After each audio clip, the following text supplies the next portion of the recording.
Alors, quels sont les 5 points indispensables que tu devras vérifier quand tu seras en visite pour ton immeuble de rapport? C'est ce qu'on va voir dans cette vidéo. Si c'est la première fois que tu me découvres, je suis Candy pour l'instant. Et sur cette chaîne, je te partage des conseils qui vont te permettre justement d'investir dans des immeubles rentables qui vont te permettre de générer du cash flow right now sans devoir attendre 10, 15, 20 ans. Maintenant, avant de te parler des éléments que tu devras vérifier quand tu seras en visite, avant même d'aller en visite, il y a des éléments qui sont indispensables que tu devras faire. Donc, premièrement, avant même de partir en visite, selon moi, l'un des éléments indispensables, c'est de bien lire ton annonce. C'est bien analyser l'annonce qui a été faite pour voir, ok, ben, est-ce que le bien que tu es sur le point d'aller visiter répond aux critères que tu recherches. Moi, première chose que je vais regarder, c'est par exemple la structure du bien au niveau des photos. Je vais regarder est-ce qu'il y a des pièces qui sont en enfilade, c'est-à-dire est-ce que je dois passer par exemple par le salon pour aller dans la chambre, tu vois. Est-ce qu'il y a du moins l'escalier est bien positionné. Est-ce que par rapport à la façade, si je vois la façade, est-ce que la porte d'entrée est bien située par rapport au type de projet que je veux réaliser. Je vais regarder est-ce qu'il y a des taches bizarres. Sur les photos, notamment des tâches que je vais voir, soit par exemple des tâches d'infiltration, ce genre d'éléments. Déjà pour me préparer sur les éléments que je devrais regarder. Parce qu'il y a des éléments que je vais voir directement sur l'annonce où je me dirais, ben, ça ne sert à rien limite que j'aille en visite puisque c'est déjà un point rédhibitoire. Il y a des petites subtilités, notamment sur la ville. Des fois, on va te mettre une grande ville sur l'annonce et quand tu regardes, du moins tu lis le petit texte qui est dans l'annonce, on te dit, ben, en fait, c'est pas vraiment la grande ville, c'est un petit patelin à 15-20 minutes en voiture. Ce genre de projet, moi, je ne veux pas y aller. Parce que moi, si j'ai cliqué sur l'annonce, c'est parce que je voulais investir dans un bien qui était dans cette ville-là. Alors, si c'est collé, je dirais, à la périphérie de la grande ville, là encore, c'est pas problématique. Mais si c'est un truc où il faut aller à 15, 20, 30 minutes de voiture, en gros, le bien se trouve dans un patelin ou dans un village, je laisse tomber, je vais même pas en visite. Tu vois. Donc, je dirais, ça c'est l'une des premières vérifications que tu dois faire avant d'aller en visite. Deuxième élément que tu devras faire avant de partir en visite, c'est de te préparer. C'est-à-dire, déjà, savoir quelles sont les questions que tu vas poser, quels sont les éléments que tu devras vérifier, parce que tu l'auras pré-analysé sur l'annonce, mais surtout, ben, prendre tous tes équipements. C'est-à-dire, tu ne faut pas commencer à te lancer dans l'immobilier un peu comme un touriste où tu viens les bras ballants, les mettre dans les poches en mode ok, alors qu'est-ce qu'il y a ici, tu vois. Genre, l'agent immobilier, c'est pas un guide touristique, tu vois, c'est pas, il n'est pas là pour te dire ouais, ben ok, ce mur-là a été construit en 1884. Non, tu dois venir en étant équipé. Et un professionnel de l'investissement immobilier, mais il doit arriver là avec de quoi prendre des notes, premièrement, et aussi, par exemple, soit ton téléphone pour pouvoir prendre des vidéos, des photos, et puis éventuellement de quoi mesurer pour savoir, ok, ben, la pièce est là, tu vas pas venir à faire des pas. Bon, si vraiment tu n'avais pas genre, un jour, tu as oublié ton truc. Oui, tu peux éventuellement, une fois de temps en temps, tu pourrais te dépanner avec des pas, mais tu vois que ça fait pas sérieux. Tu vois, genre, si tu es un professionnel de l'investissement immobilier, achète-toi un télémètre, achète-toi un mètre pour pouvoir prendre des mesures si besoin, et achète-toi une lampe torche. Parce que si tu arrives dans le bien et qu'il n'y a pas d'électricité, ben, tu verras rien. Et tu te seras juste déplacé pour pas grand-chose. Tu auras fait 2 heures de route, peut-être, et tu vas te retrouver dans une pièce qui est sombre et que tu ne peux pas analyser. Donc, ça, c'est des éléments auxquels tu devras faire attention avant même de partir en visite. Donc ça, c'était la première chose. Maintenant, on va voir les 5 points importants que tu devras vérifier une fois que tu seras en visite. Donc, la première chose que tu dois vérifier quand tu arrives dans le bien, c'est déjà de regarder la structure même du bien. Est-ce que la structure générale est saine? Est-ce que il n'y a pas une fissure qui traverse tout l'immeuble comme ça? Tu vois, genre, des fois, tu arrives devant l'immeuble, on t'avait pas mis la photo de la façade et tu vois qu'il y a une fissure qui part du sol jusqu'au plafond et limite, tu peux voir à travers la fissure parce que genre, c'est tellement profond que tu pourrais même voir ce qui se passe à l'intérieur. Bon, là, je te dirais next, va sur autre chose. Ça sert à rien de perdre ton temps sur ce genre de projet, tu vois. Donc là, par exemple, tu as déjà regardé maintenant la façade. Après, le deuxième élément que tu vas regarder sur l'état général du bien, c'est la partie de toiture. Est-ce que la charpente est en bon état? Est-ce que ça a l'air sain? Est-ce que quand tu arrives près des poutres, tu vois qu'elles sont saine, tu vois, genre, en fait, t'as pas besoin d'être un professionnel du bois pour voir que le bois qui est là, il est pourri, tu vois, genre, des fois, c'est juste du bon sens, c'est juste se dire, ok, là, le bois, quand je le touche, il est, tu vois, ça fait pourri. Et n'hésite pas aussi à toucher, pour voir, ok, il y a le mur qui est là, il a l'air humide, ben, je mets la main, tu vois, genre, je regarde, ok, ben, ça, c'est, il y a de l'infiltration, si par exemple, genre, je vois que le bois, je sais pas, comme je te disais par exemple au niveau de la toiture, je vois qu'il manque des poutres, ou bien il y a les poutres qui sont pourries, ou bien il y a des tuiles qui sont manquantes. En fait, il faut que tu regardes la structure générale du bien. Ça, c'est, on a parlé de la façade, on a parlé de la toiture, et après, le deuxième élément que tu devras regarder, c'est au niveau des sols. Est-ce que quand tu marches, ça a l'air solide? Est-ce que ça, c'est en train de s'effondrer, tu vois?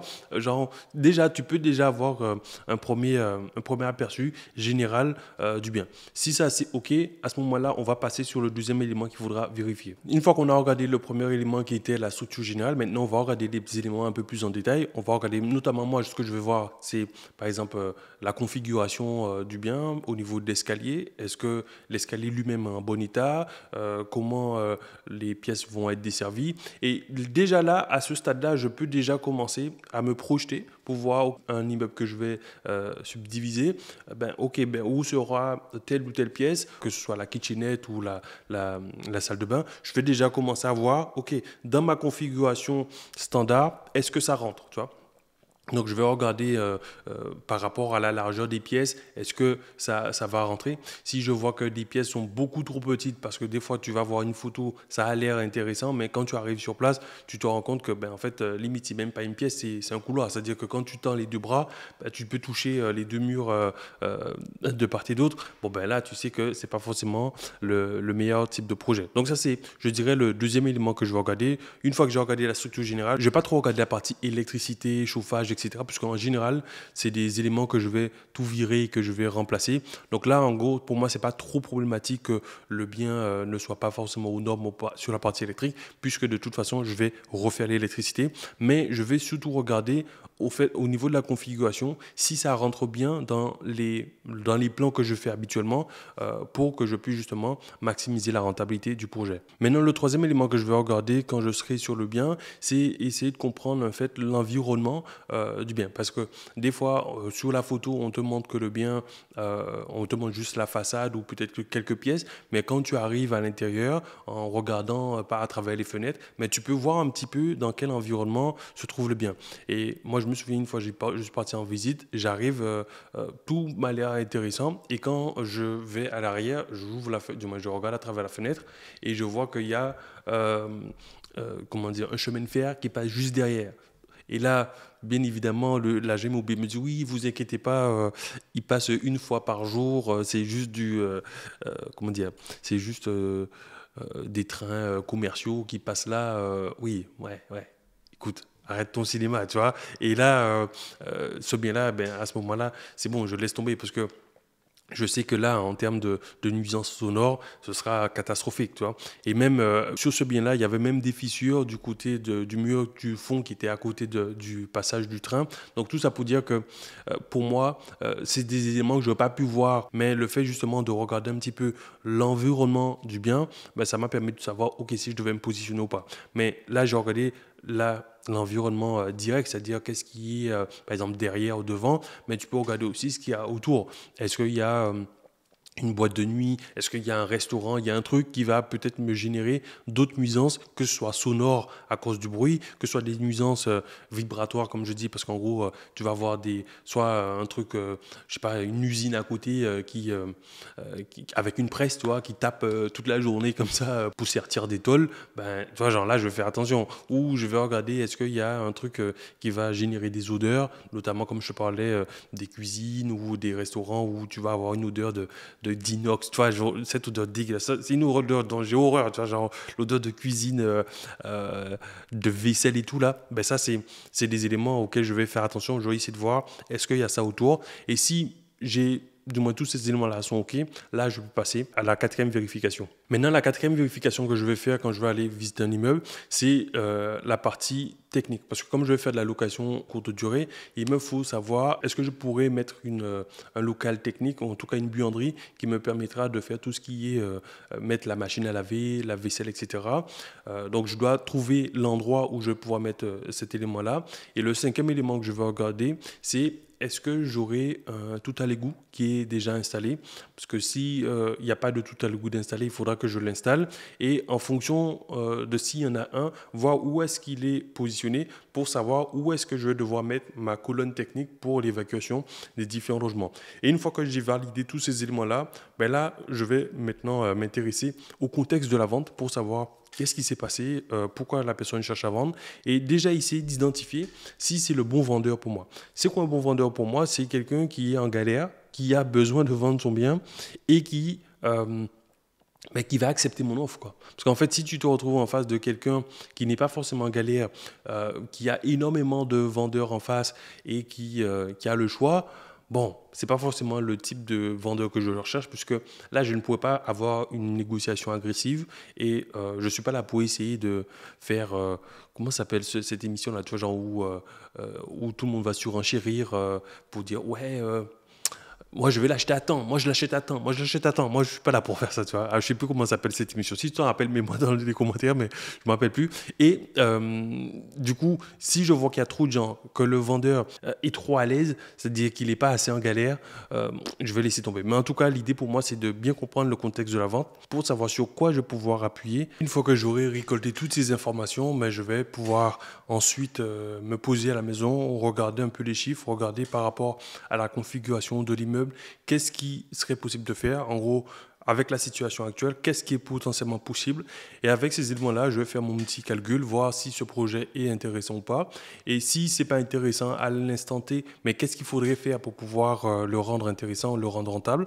Donc, soit ça peut être une négociation, à savoir maintenant quel prix je dois proposer pour que ce soit intéressant. Et si j'ai tiré le prix de la négociation au maximum, qu'est-ce que je peux faire encore au niveau de la structure du bien pour le rendre un peu plus intéressant? Est-ce que je dois peut-être faire 2 logements plutôt qu'un, par exemple au premier étage? Est-ce que je vais devoir rogner sur telle ou telle partie de la rénovation? Mais en tout cas, je pourrais faire tous mes calculs et une fois que j'aurai fait ça, je saurai si je dois poursuivre ou pas sur ce projet-là et je vais pouvoir me positionner. D'ailleurs, si tu as envie de savoir comment je fais, du moins quels sont les calculs que je fais pour pouvoir savoir si c'est un projet qui est intéressant ou pas, je décris tout ça dans mon livre qui s'appelle Comment investir dans des immeubles rentables. Donc, tu auras le lien qui est dans la description. Et si tu veux aller plus loin, j'ai créé justement une formation vidéo que tu trouveras également dans le premier lien dans la description pour pouvoir justement t'aider à avancer sur ton projet. Et je pourrais même aller plus loin si tu aujourd'hui tu es salarié ou que tu es en profession libérale ou entrepreneur, que tu as une situation professionnelle qui est stable et que tu aimerais te lancer sur l'investissement dans des immeubles de rapport, ben, sache qu'on peut t'aider. Donc, tu peux cliquer justement sur le lien qui est dans la description. On pourra éventuellement t'appeler pour voir comment on peut t'aider à avancer sur ton projet. Donc, tu pourras réserver un appel avec un membre de notre équipe et comme ça, on pourra faire le point sur ta situation par rapport à tes objectifs et voir comment on peut t'aider sur ton projet. Voilà. D'ici là, si tu veux voir d'autres projets de personnes qu'on a accompagnées, ben, je t'invite à regarder cette vidéo-là juste ici. D'ici là, je te souhaite une excellente journée. Je te dis à très bientôt et je te dis ciao, ciao.